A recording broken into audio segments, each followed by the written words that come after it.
ఆహార భద్రత కార్డుల ద్వారా పేదలకు కడుపు నిండా అన్నం పెట్టాలనే లక్ష్యంతోనే ఒక్కొక్కరికి 6 కిలోల బియ్యం అందిస్తున్నామని మంత్రి హరీష్ రావు అన్నారు.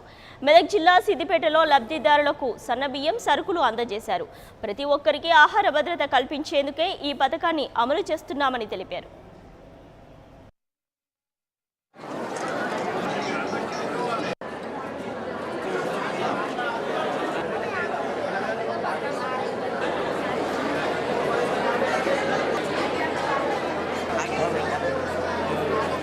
ఒక మనిషికి 4 కిలోల బియ్యం ఉంటే ఆ బియ్యాన్ని 6 కిలోలకు పెంచడం జరిగింది.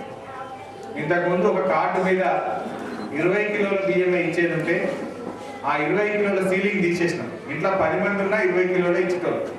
ఇప్పుడు 10 మంది ఉంటే 16ల 60 కిలోల బియ్యం ఇస్తూ ఎంతమంది ఉంటే పసి పిల్లవాడు ఉండని పండు ముసలమ్మ ఉండని మనిషికి 6 కిలోల కాడికి లెక్క పెట్టి బియ్యం వచ్చే కార్యక్రమం ఇప్పుడు చేసుకోవడం. అయితే ఇక్కడ ఒక విషయం అందరూ గుర్తుపెట్టుకోవాల్సింది ఏంటంటే ఆహార భద్రతా కార్డుకు ఆరోగ్యశ్రీకి సంబంధం లేదు. ఆహార భద్రతా కార్డుకు ఇంక ఏ కార్యక్రమంతో సంబంధం లేదు.